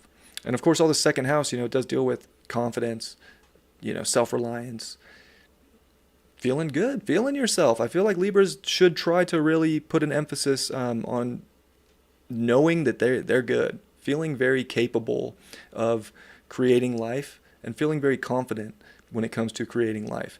And if there's issues going on there, it's because you need to transmute probably something about the way you feel about yourself. It needs to go. You might have to do some like deep work on self-love. Like that's the other side to this. It's like you got to remember that you got to love yourself to be in quality relationships. So you might have to do some work within yourself to feel more like you have more capacity to share with the world and to share with others. But you can't just do that if you're not, feeling capable within yourself. So this is like a good time, I think, for Libra to really like give themselves the self-love, to feel good. It's going to help you create more of all the things that you want, whether it's relationships, money, whatever it is. The better you feel about yourself, the more you're going to get out of everything outside of yourself. So I think there's a lot of focus on that. And two, it's like you got to balance it too, because you don't have to do everything on your own also. So like balance is always the key for Libra. And, I think that you have to remember that also. And I feel like with Jupiter in the 8th and Uranus in the 8th, with that opposition to the new moon, it's like, well, I feel like people could radically kind of shock you and maybe test your trust, which can make you reflect on yourself in interesting ways. But at the same time, you really still want to see what can be merged together. And that things are things can move faster when other people are around too. Like, it doesn't have to be all you, but it doesn't have to be all somebody else. You know, Uranus in opposition to this, you know, reminds, like, somebody could definitely shock you with something they're going to do. You know, if it's a relationship, like, you might, especially with Chiron, the North Node in your seventh house, like, somebody might want something else out of life. They might want somebody else. And that can really be like, you know, a direct effect on a person's confidence and self-worth because somebody else didn't want them or some situation of that manner. Even if it's not a person, a place, you know, a person, it could be just a situation in life that makes you, that's not you, but it's something that you're connected to that makes you feel less than. And you need to really reflect on why that is, because it's trying to really fortify your confidence in yourself and your sense of self. And I think that that's the overall most important thing for Libra, because you love yourself. You're going to be able to give so much more to your relationships, so much more to your mergers in life. You're going to be able to just, again, it comes back to like capacity for creating and cultivating life. So you have to do the work to feel good about yourself. Mercury's in your third. Definitely. I mean, I definitely think it's a good time to talk. I feel like I'm trying to tell everybody to talk because just this energy is kind of going to linger for a month. We definitely want to be honest and expressive. And especially for you, Libra, like, if the facts are there, you got to say them. Like, it's your duty, right? Like, it's really your duty to speak the facts, speak the truth right now, especially about how you're feeling about things. If things get to you, you know, and there's somebody or some exterior thing that's causing it, you should say why. You know, that's how, you know, balance forms, and that's how things get understood or not. But then, you know, right? So then it does get understood, even if there isn't an agreement. But I think being able to, like, share your opinions, share your thoughts are big when it comes to being able to dial up what you want to make happen in your life. What do you want to, like, what goals do you want to hit? What do you want to kind of like start making part of the routine? Maybe don't block yourself from routine. Maybe that's what you need right now, is to, you know, start a list. Pay attention to it, like, and start checking things off of the checklist.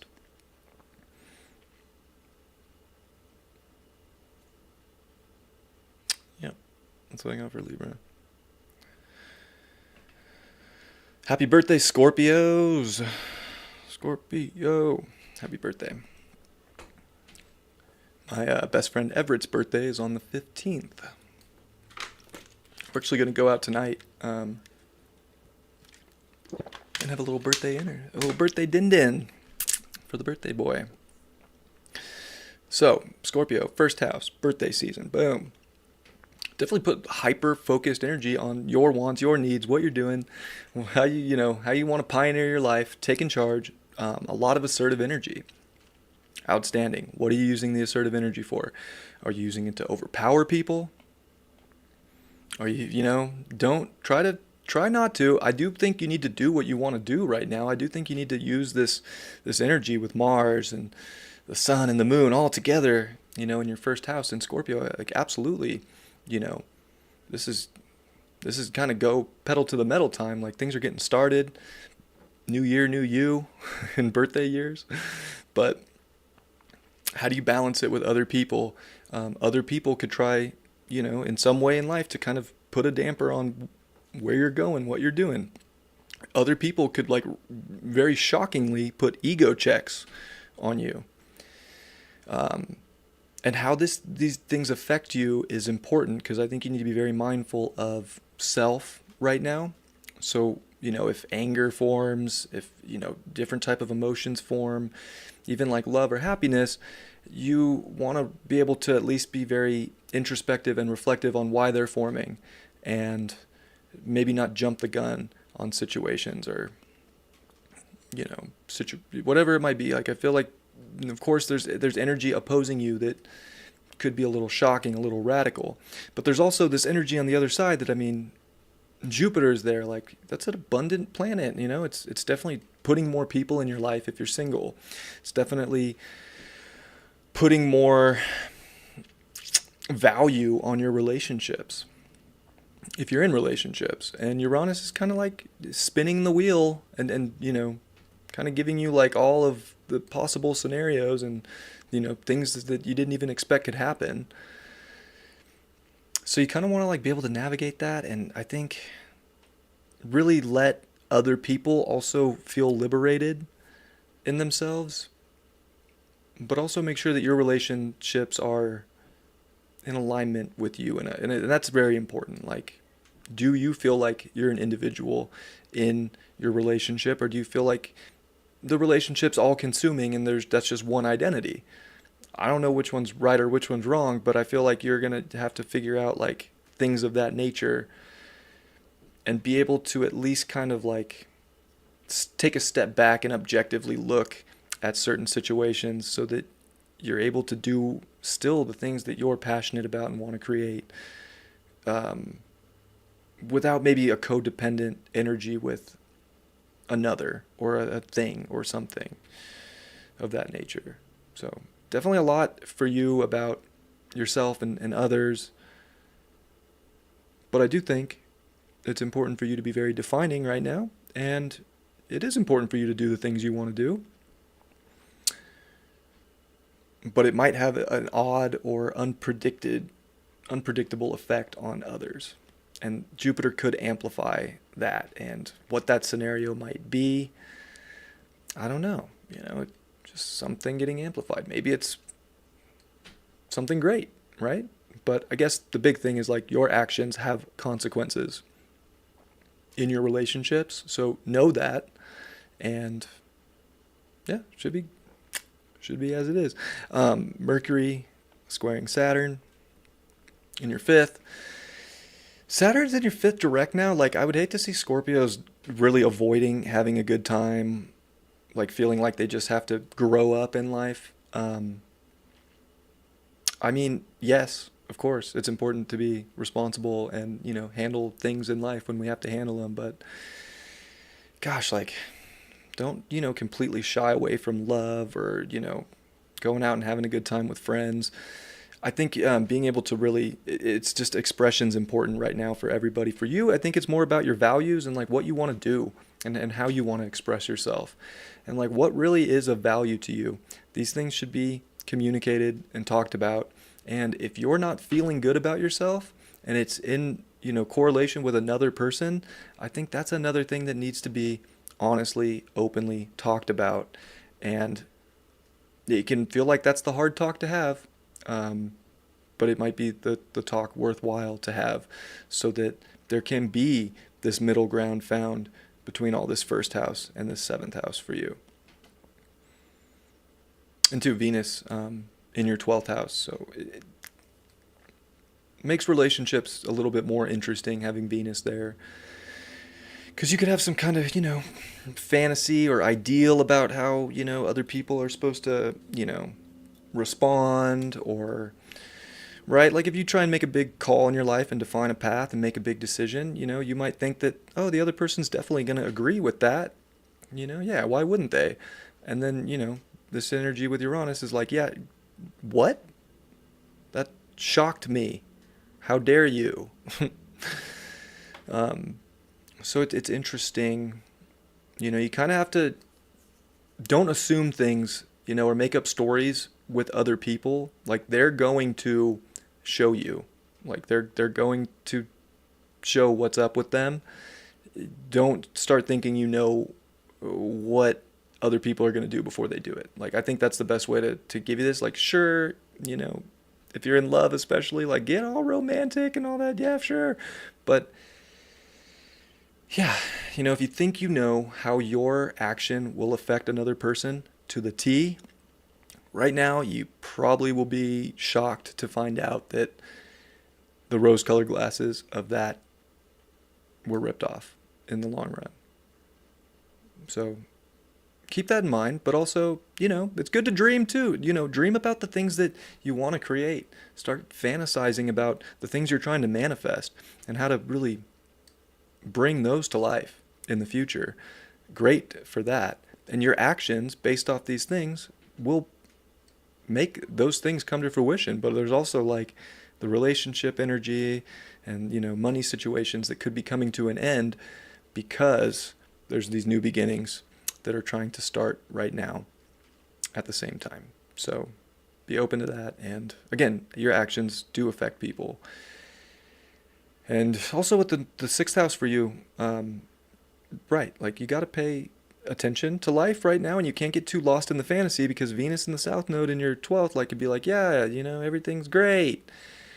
This is fine. I'll do this, and this is going to happen. And I think that you'll, definitely be humbled, if you will, if that's the case. So, like, really, you have to pay attention to the facts of what's going on, and you want to be focused on what's happening right now in life too, and be honest about the detail that's showing up.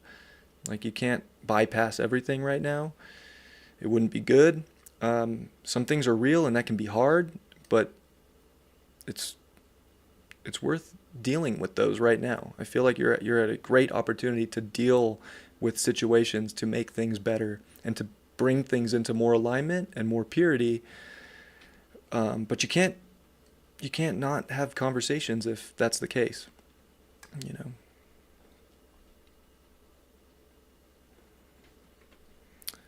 Sagittarius, and happy birthday, Scorpio. Sag, 12th house transit. Woo! Everybody loves a good 12th house new moon.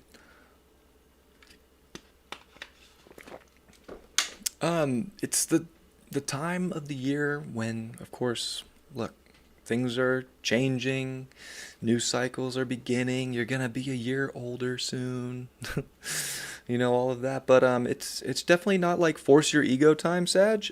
And especially if you have like a lot of subconscious sort of desires and wants and needs. I think Scorpio season's one of the harder 12th house transits. And I think Sag has one of the harder 12th house transits because it's Scorpio, because it's so intense.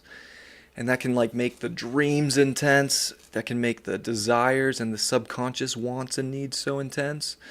And Sag is like down for the journey, right? So Sag is like, yeah, I feel it. I know it. I'm going to do it. And then, this is where it's weird because you might think you're going to make a journey out of something that has already, that stage was already journeyed on anyway. So take it easy, Sag, like just chill out. Your time is right around the corner. It's actually only 10 days away from your birthday. So I'd say this new moon, but even this first lunation here, until you get the new moon in your sign, like take it easy, chill out. The more you're able to really like tune in to the energy around you, I would say that meditating would be extremely positive for you. Even if you don't like to meditate, just take a time out from life. Because life might be crazy right now with your sixth house, with Uranus there and Jupiter. It could feel like you're busier than ever, like you have a million different things going on. And you just have to be able to take time to calm the nervous system, for one, but to calm your mind down. And to just get in alignment with like a bigger picture, bigger faith, and like be like, yeah, it's all good. Like even if things aren't, going right where I want them to right now, that right around the corner, really. So try not to force your way through life at this moment, and during this lunation. Like it's all good. However, Mercury's in your first house, which can definitely have you like wanting to speak up and feeling like you have something to say, but it's that square to Saturn in your fourth. It can kind of block it just a little bit. So I think you want to still try to say what you're feeling, especially what you want. Even if you really want something right now, it's still good. You can still have conversations about it. It might just start building the foundation. Even if you're just speaking to yourself, like, what are you trying to lay the groundwork for in life? I think you can start definitely like seeing where things can go. So like start focusing your mind on the important things and kind of not letting every little thing around you deter you from, what's really important to you or what you feel like is where things are really going to go and what's going to really build. Maybe there needs to be a talk with a family member, things of that nature.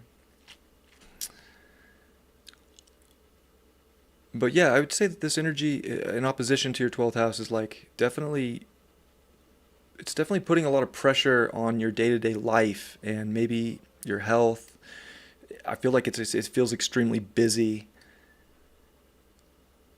You got to handle things, of course. Like we can't just, of course, when we have a 12th house transit in life, we can't just turn life off. There's still things going on. Life doesn't stop, for a transit. But you definitely need to remember, handle things, get the stuff done. Maybe you're tweaking out new ways to live life. I feel like Sag could be a little bit of a mad scientist for like the way they want to live their life right now. And that's good, but you want to be able to peel back and have some quiet time with a 12th house transit. Have some solitude. Don't overexert yourself. You got to kind of know when to stop and when to start. Venus in your 11th, I think that's nice. Definitely could make friends. Spending time with friends could feel really good. You could feel like you're kind of feeling more comfortable with maybe a unique version of yourself that's been growing. I don't know. Definitely wanting, to be around people. Typically, Venus in the 11th wants to hang out, wants to have a good time, wants to sort of see what other people are up to. So maybe, getting out, spending some time with friends is a good vibe. That 5th house is stacked with Chiron in the North Node, of course, and Venus is going to start to oppose that energy.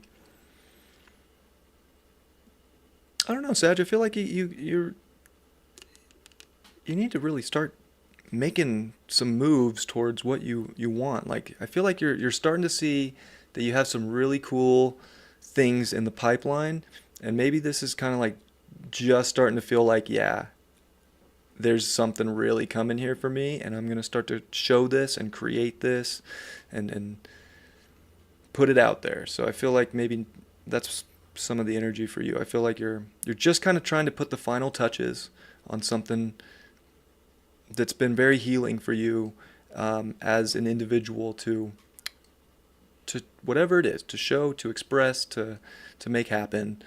But there is some pressure on home. There is some pressure just on the daily grind that could almost deter you or have you feeling a little disconnected from those. Don't be. Just know that it doesn't have to happen right now. If it happens right now, great. If it doesn't, take your time, chill out. Friends are there for you in a big way. And this is kind of a good time for you to remember you're in a creative space, and the more confident you are to be creative and to kind of express yourself in whatever way that is, this is a great time for that. So don't lose track of those things, even if they're not maybe happening right when you want it. Because what you desire here in the 12th house for you, it's just like, could just be a belief, could just be a dream, but your desires do come to fruition. Just focus on that Aries and make moves, make decisions for what's best for you. Capricorn, 11th house season for you. Well, definitely puts attention on like helping people, doing things with friends, coming up with new things, new innovative qualities. Could have you feel either super connected and interested in getting out in the world and like being seen and doing things, or could have you kind of wanting to disconnect a little bit and figure things out. I mean, your 11th house is Scorpio, so even like when it comes to this sort of public people realm of the 11th house and these ideals or innovations, sometimes it can be a little hidden at the same time. So either you're feeling very passionate about getting out and making things happen, whether it's with career, relationships, job, like being more, seen, or you might be feeling like to really take that next step to innovate whatever it is you're trying to do in life. You might feel like it has to be a little a little hidden.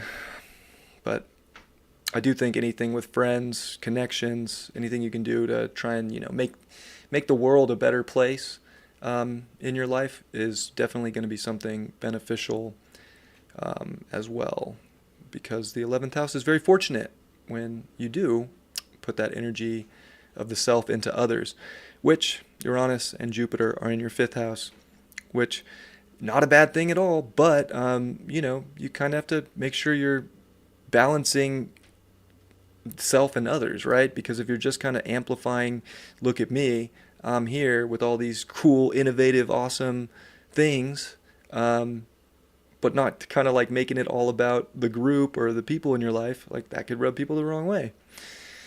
So, knowing how to, I guess, show off what you want to show off to be that cool individual is very important.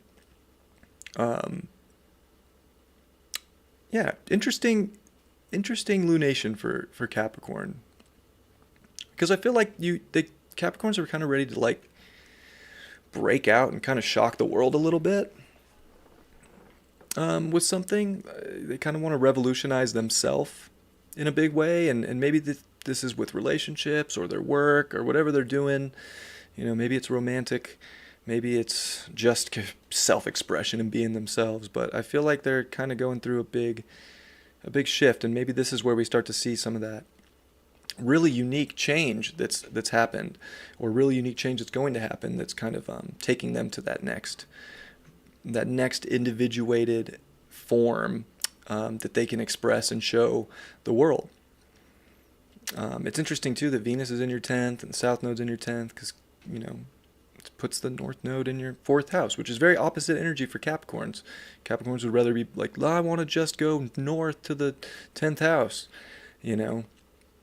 But focusing on the home life and your emotions is very important. And look, all this, Scorpio in the 11th house can be, extremely disconnected from some of the deeper emotions and feelings. It could be way too worried about how to make better adjustments in life than feel things. But I think it's important for you to make sure you are putting the work in on feeling, so that you can express how you're feeling, which will make more harmonious things happen in your work life, your relationship life, certain things that you want to see come to fruition.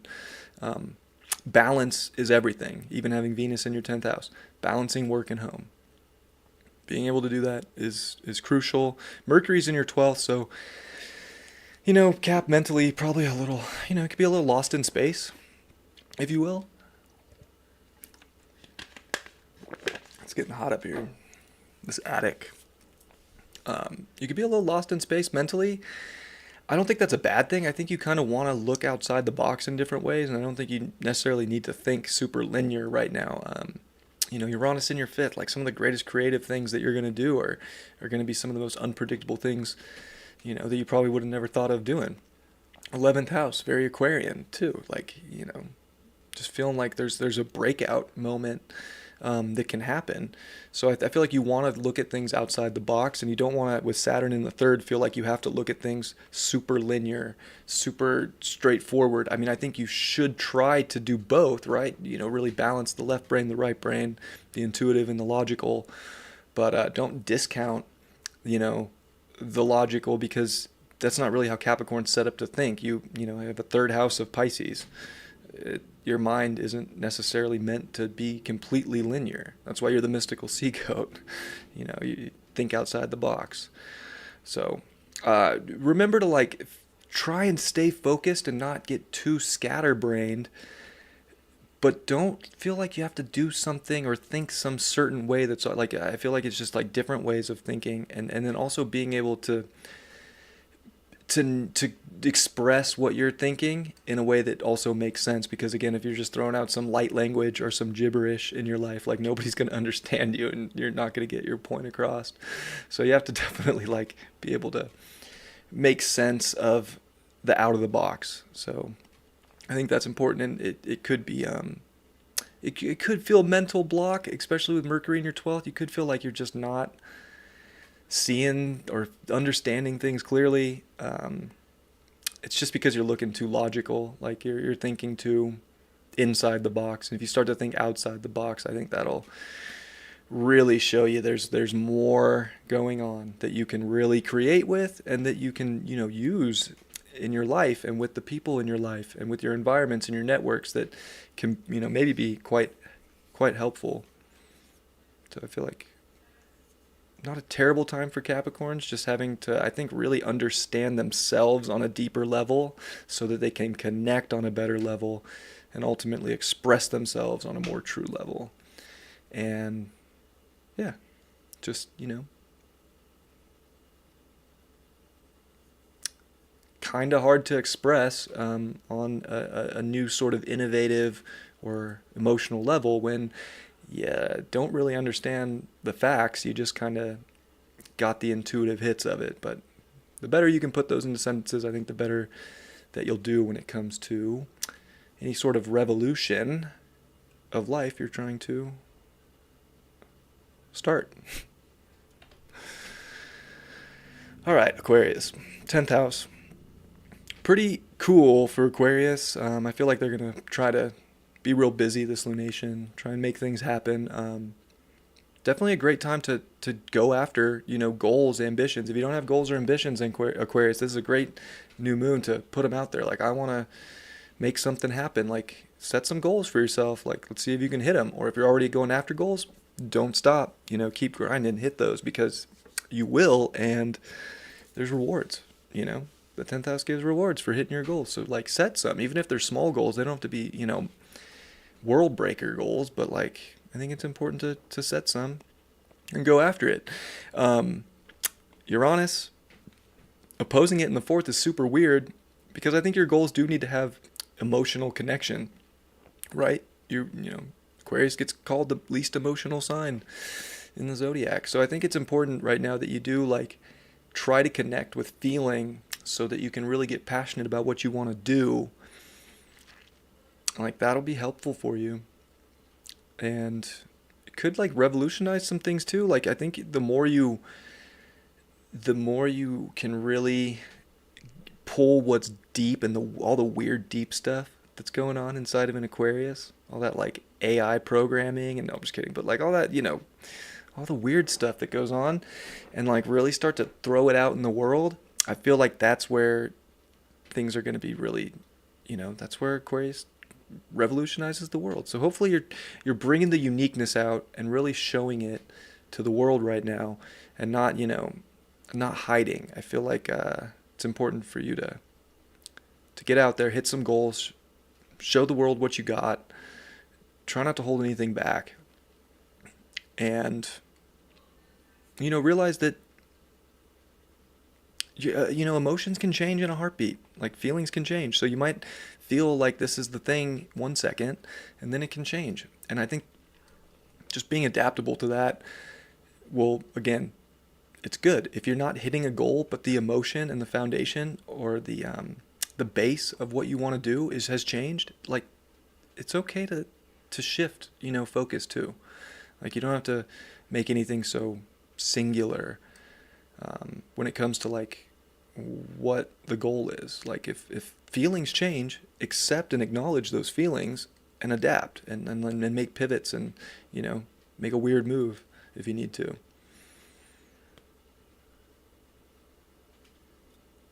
Venus in the 9th, South Node in the 9th, Mercury also in the 11th. I mean, I feel like you're in an interesting place too, because I feel like you really want the freedom to make things happen.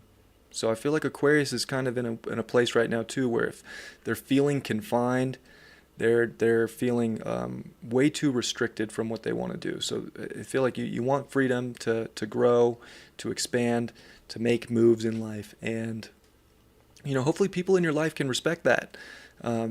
Because I don't think it's you trying to, like, just fully disconnect. Like, I think you're just starting to really see, like, oh, there's some big things that I can do. Like, I'm starting to feel it. Pluto's about to come into my first again. It's big. Like, I'm starting to feel like something a little different, So I feel like the freedom is an important aspect, and even Mercury in the 11th, like, feeling that, the mind can feel a little liberated here. Like, it's like, oh, starting to spin and think in new creative ways right now. Like, oh, I can do this. Like the things like can really start to be clicking. Just don't forget that. Let them click. Have the freedom to really think and to feel what you want to do right now. And then, I think really put effort into it, like physical effort. It's 10th house. You got Saturn in your second. Mercury squaring that Uranus. I'm sorry, that Saturn. Like you have to put effort in to hit goals. And maybe that's where there's some weird belief in your fourth house with like, oh, I don't have to work hard. I can be lazy. It's, 2023. People make millions on YouTube doing nothing. Like that's going to be me. Like maybe, sure. But like, I think you need to, whatever it is, whether it's something, content creation or, physical labor, if you want to, hit goals in life, you just put in the work and the effort. And I think the better you understand right now that your really cool ideas just need effort behind them, I think you'll really make some cool things happen. And I think, as long as people let you have the freedom to put the time in to what you want to do, there can be some really big things for Aquarius. But it's a lot of pressure. Like this is a pressure time. So I feel like I'm stoked for Aquarius, but I'm also like, like you have to want it right now, or the 10th house can feel really defeating and really crushing at the same time. It's just like all these responsibilities, Saturn and squaring Mercury in my 11th, like all my ideals and these unique things I have, nothing's paying me, nothing's coming to fruition. It's probably because you have an outdated, understanding of the current situation and what kind of effort it takes to make things happen. So it's a good time for Aquarius to put in effort. Effort pays. If you don't put in effort, you're probably not going to hit your goals, and that's fine. If they're not a big deal, if they're not important. But if they're important, if you want something right now and it means something to you, effort will get you really close to that. And with Chiron and the North Node in your third, it's important to not like shy away from conversation too. Like the more you can speak up for yourself, especially about unique ideas and how to make things happen, the better. Like the better you'll do. So try not to shy away from the things you want and go after them. It's a good time, but I feel like because all the squares for you, Aquarius, to like your natal planets, and even Pluto just approaching, I think that's still a little felt for you. I feel like that it's so good when you feel motivated. You'll make things happen. I feel like you're gonna feel motivated more than anything. Like squares it's too much pressure, But that's the thing with pressure is pressure, right? It creates diamonds and it cracks pipes. So I do feel like you could feel crushed by pressure or just, blown away, or you can really start to create something that you want and it can feel so good. So that's why I'm kind of giving you extras. Just, I feel like I want you to really try during this lunation because I think it's a really positive one for you and I would hate to see you give up. All right, Pisces. 9th house, new moon. This is like the fantasy central for Pisces. Like I feel like it's all about your beliefs and your dreams and your vision and really being intuitive, like really going out and seeing what can be done. Like how do you make life bigger? How do you make it more abundant? How do you make everything just how do you make the journey go? Are you gonna journey? Are you gonna travel? Are you going to learn some more? Like maybe it's about learning, really focusing on what you want to learn at the same time to kind of make the dream more of a reality. It's important, but, your mind can be a little crazy right now too. Like it can be hard to go into a fantasy space because I feel like you could be kind of, your mind's really maybe feeling logical right now about certain things or trying to understand all these different moving parts. Maybe thinking that the facts of the matter just simply couldn't support the dream.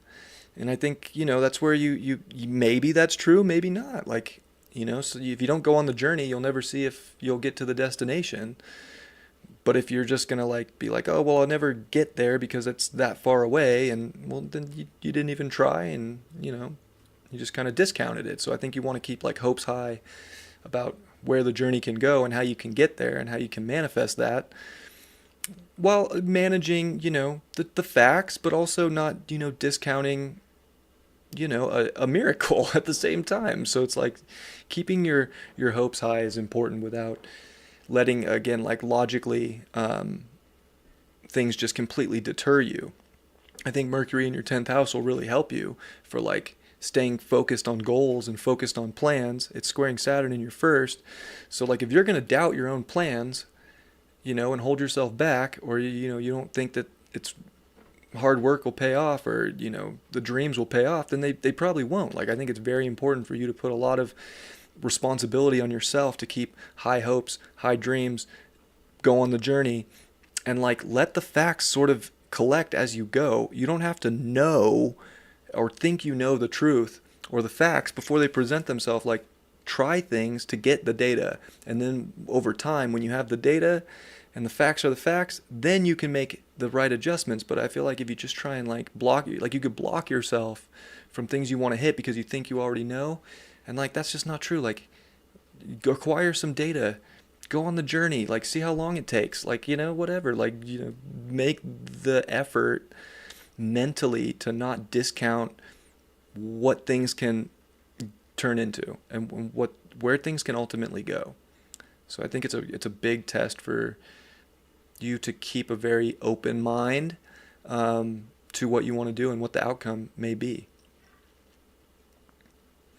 Venus in your 8th can have you definitely get really focused on the things you want and the things that feel good to you. It can have you get almost a little obsessive.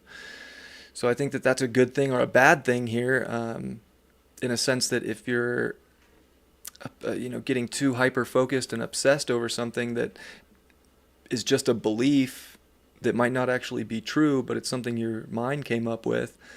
I feel like not a great place to be.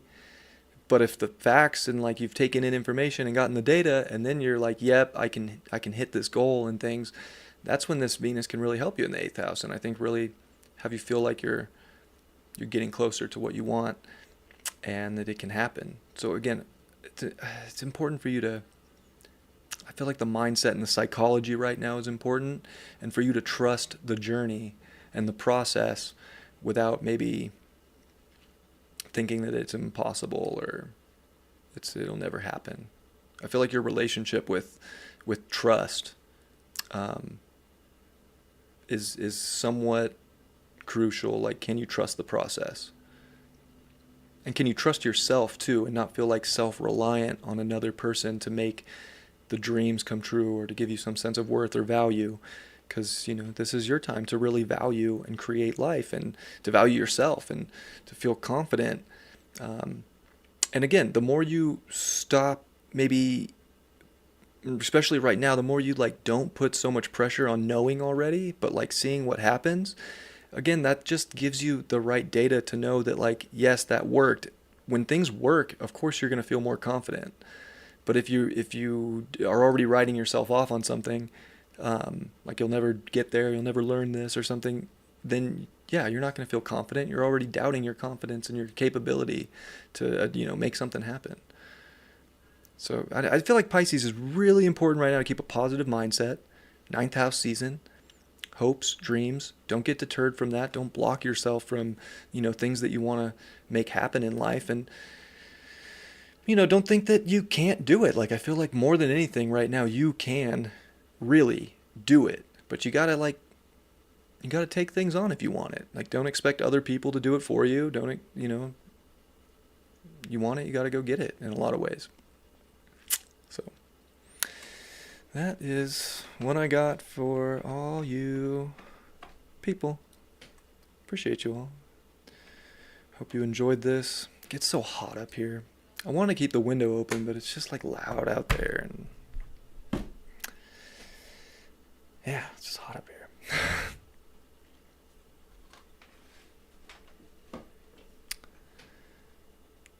So, I appreciate you guys. Thanks for the comments and the chat, and I didn't really look at the chat much during this, but I do appreciate you all, and thanks for being here and sticking around with me. It means a lot to me. It really does. Feeling a little emotional about it right now. Yeah, so I hope that I hope this really, I don't know if anything's entertaining, but I hope that it brings some benefit in some part of your life, and wishing you the best. Happy 11/11. Happy new moon in Scorpio. It's a pretty big lunation, not gonna lie, you know? Some of them are just like, wow. Some of them are like, yeah, another lunation, cool. This one's kind of a, makes you think, you know? So I gave my opinion on it and what I think. We'll see what happens, and I hope that everything transmutes and transforms for the best that it could possibly be in your life and for your family and your loved ones. And yeah, wish everybody nothing but the best. I love you all. Have a beautiful weekend, and I'll see you all next time. Much love. Peace.